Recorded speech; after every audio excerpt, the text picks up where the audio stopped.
मुंबई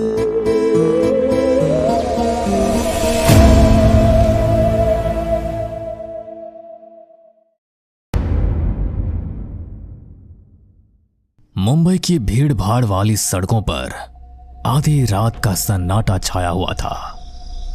बारिश अभी अभी थमी थी। गीली सड़कें स्ट्रीट लाइट की पीली रोशनी में चमक रही थी। सड़क किनारे एक टूटा फूटा फोन बूथ खड़ा था। उसकी कांच की खिड़कियां चटक चुकी थी और ऊपर लटकता बल्ब बार बार टिमटिमा रहा था। लोग कहते थे कि ये बूथ 15 साल से बंद पड़ा है, लेकिन आधी रात को इससे अजीब आवाजें आती है, चीखें सुनाई देती है और अनजान नंबर से कॉल आते हैं। मुंबई की सुनसान सड़क। विक्रम एक टैक्सी ड्राइवर था। रात के सन्नाटे में वो अपनी टैक्सी को मुंबई की सड़कों पर दौड़ा रहा था। अचानक विक्रम की टैक्सी एक सुनसान इलाके में झटका देकर रुक गई। अरे यार, इसे भी अभी ही खराब होना था। विक्रम टैक्सी से बाहर आया और अपना मोबाइल निकाला, लेकिन मोबाइल में नेटवर्क गायब था। अरे यार, या तो मोबाइल में नेटवर्क भी नहीं है। मदद के लिए आखिर किसे बोलूं? मेरी मति मारी गई थी जो मैं जल्दी घर पहुंचने के चक्कर में ये शॉर्टकट रास्ता पकड़ लिया। तभी विक्रम की नजर सामने एक बहुत पुराने फोन बूथ पर पड़ी। अरे, ये तो काफी पुराना फोन बूथ लग रहा है।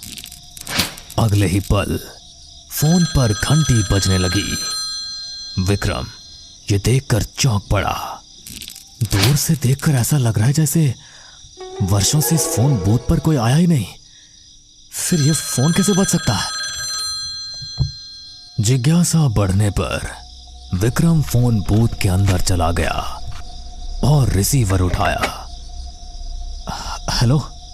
दूसरी तरफ से टूटी फूटी डरावनी औरत की आवाज उसके कानों में टकराई। तू भी यहीं मरेगा जहां पर मैं मरी थी। जिंदा रहना चाहता है तो जयदीप को लेकर आ। कौन जयदीप?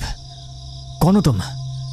भयानक आवाज सुनकर विक्रम के रोंगटे खड़े हो गए। अगले ही पल उसके कान से खून निकलने लगा। विक्रम जैसे ही बाहर आने की कोशिश करता है, फोन बूथ का दरवाजा अपने आप बंद हो गया। उसकी चीख फोन बूथ के अंदर ही दब कर रह गई। अगले दिन विक्रम की लाश फोन बूथ के बाहर बड़ी ही खराब अवस्था में पड़ी मिली। अखबारों में हेडलाइन छपी, पुराने फोन बूथ पर फिर से एक की संदिग्ध मौत। इस खबर की चर्चा रिया अपने दोस्तों अयान और सोनाली से कर रही थी। वे तीनों पत्रकार थे। बचपन से इस फोन बूथ के बारे में डरावनी बातें सुनती आ रही हूँ। मुझे लगता है कि अब हमें इसके रहस्य को निकालना चाहिए। अरे हाँ, अगर उसमें से कुछ भी निकल कर आता है तो एक दमदार न्यूज़ बनेगी और हम तीनों रिपोर्टर छा जाएंगे। अरे तो फिर देर किस बात की है? चलो चलकर देखते हैं। रात के समय रिया अपनी कार लेकर इस फोन बूथ के सामने पहुंची। वो तीनों कार से बाहर आ गए। सुना है जो इस बूथ से आखिरी कॉल उठाता है वो कभी जिंदा नहीं लौटता। रिया, टेक्नोलॉजी के जमाने में भूत प्रेत की बातें बकवास लगती है। तभी रिया फोन बूथ के अंदर चली गई। अगले ही पल घंटी बजने लगी। रिया बजती हुई घंटी को देखकर चौंक गई और रिसीवर उठाया। हेलो। कुछ देर चुप्पी रही, फिर अचानक तेज सांसें और एक ठंडी आवाज उसके कानों में गूंजी। तू आज रात नहीं बचेगी। जिंदा रहना चाहती है तो जयदीप को लेकर आ। रिया का चेहरा सफेद पड़ गया। बूथ की लाइट तेजी से टिमटिमाने लगी और शीशे पर किसी औरत की परछाई उभर आई। सोनाली, इधर आओ। सोनाली अंदर आ गई और रिसीवर रिया के हाथ से छीन लिया। हेलो भूत अंकल, कैसे हो? तभी दूसरी तरफ एक औरत की चीख सुनाई दी। फिर वही डरावनी आवाज गूंजी। अचानक रिसीवर सोनाली के कान से चिपक गया। छोड़ो। सोनाली चीखने लगी और उसके कान से खून बहने लगा। अयान और रिया ने खींचकर रिसीवर छुड़ाया। जैसे ही रिसीवर गिरा, फोन से खून टपकने लगा। मगर तभी रिसीवर अचानक फिर से हवा में उठा और तेजी से उड़ते हुए रिया के कान से चिपक गया। जिंदा रहना चाहती है तो जयदीप को लेकर आ। हाँ, मैं वादा करती हूँ, मैं जयदीप को लेकर आऊंगी। अगले ही पल रिसीवर उसके कानों से गिर पड़ा। रिया, अयान और सोनाली फोन बूथ से बाहर आ गए। इसका मतलब ये फोन बूथ वास्तव में भूतिया है। रिसीवर इतना गर्म था जैसे मेरे कान पिघलकर गल जाएंगे। आखिर कौन है ये जयदीप और क्या रहस्य है इसका? जैसे ही मैंने कहा कि मैं जयदीप को लेकर आऊंगी, रिसीवर अपने आप गिर गया। उस औरत ने कहा है केवल आज रात तक का समय है, तो इसका मतलब अगर हम आज जयदीप को लेकर यहाँ नहीं आए तो हम सब मर जाएंगे। तभी उगते सूरज की पहली किरण पड़ी। रिया, सोनाली और अयान ने देखा पास ही एक बूढ़ा व्यक्ति चुपचाप खड़ा ये सब कुछ देख रहा था। वो तीनों उस बूढ़े व्यक्ति के पास चले गए। आप कौन हैं? पहली बार इस फोन बूथ से किसी को जिंदा लौटते हुए देख रहा हूँ। आप यहाँ क्या कर रहे हैं और ये सब जानते हैं? बरसों पहले मैं इस फोन बूथ पर नौकरी करता था, लेकिन जिस रात उस लड़की ने आत्महत्या की, सब कुछ बदल गया। कौन लड़की? बूढ़े की आंखों में आंसू आ गए। बेटा, उसका नाम था पूजा। वो रोज इस फोन बूथ पर आती थी और घंटों किसी से बात करती थी। उस रात जब वो आखिरी बार आई तो लगातार जयदीप जयदीप कहकर फोन पर रो रही थी। फिर फोन बंद करके वहीं बैठ गई और बेकाबू होकर रोने लगी। रात को बारिश हो रही थी। मेरी ड्यूटी खत्म हो गई थी और मैं घर की ओर चल पड़ा। मैं कुछ ही दूर चला था कि तभी एक कार फोन बूथ के सामने आकर रुकी और कार के अंदर से एक व्यक्ति बाहर निकला और फोन बूथ के अंदर चला गया। मुझे लगा कि शायद वो फोन पर किसी से बात करने के लिए रुका होगा। मैंने ध्यान नहीं दिया और घर चला गया। लेकिन अगले दिन पता चला पूजा ने फोन बूथ के अंदर ही आत्महत्या कर ली थी। इतना कहकर बूढ़ा व्यक्ति वहां से चला गया। रिया ने अपने लैपटॉप पर खोजबीन शुरू की। कुछ देर बाद उसने एक चौंकाने वाली जानकारी निकाली। सोनाली, 15 साल पहले पूजा नाम की लड़की ने यही फोन बूथ पर आत्महत्या की थी। वो यही पास में रहती थी। चलो उसके घर चलते हैं, जरूर वहां से कोई सुराग मिलेगा। हाँ, तुम सही कह रही हो। कुछ ही देर बाद रिया और सोनाली एक पुराने सुनसान घर के बाहर पहुंची। उन्होंने डोरबेल बजाई। एक बूढ़ी औरत बाहर निकली। नमस्ते, मेरा नाम रिया है और ये मेरे दोस्त सोनाली और अयान हैं। हम तीनों प्रेस रिपोर्टर हैं। क्या आप पूजा की माँ हैं? बूढ़ी औरत की आंखों में आंसू आ गए। हाँ, लेकिन पूजा को मरे हुए 15 साल हो चुके हैं।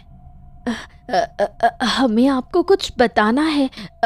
हम मुसीबत में हैं और केवल आप ही हमारी मदद कर सकती हैं। इतना कहकर रिया ने कांपते हुए पूजा की मां को फोन बूथ की पूरी घटना सुनानी शुरू की। पूजा की मां की आंखों में आंसू आ गए। वो रोती हुई बोली, मैंने पुलिस वालों से बहुत कहा कि मेरी बेटी ने आत्महत्या नहीं की, उसकी हत्या हुई, लेकिन कोई भी इस हरामजादे जयदीप के खिलाफ कार्रवाई करने के लिए तैयार नहीं था, क्योंकि वो एक बहुत अमीर बिजनेसमैन का बेटा था जो आज शहर का सबसे बड़ा बिजनेस टाइकून बन चुका है। तो क्या आप उस बिजनेस टाइकून जयदीप की बात कर रही हैं जो आज शहर का सबसे अमीर व्यक्ति है? हाँ, वो शुरू से ही अय्याश था। उसने मेरी बेटी पूजा को अपने प्रेम जाल में फंसाया। मैंने पूजा को बहुत समझाया कि जयदीप जैसा अय्याश लड़का उससे शादी नहीं करेगा, लेकिन पूजा के मन पर उसके प्रेम का भूत सवार था।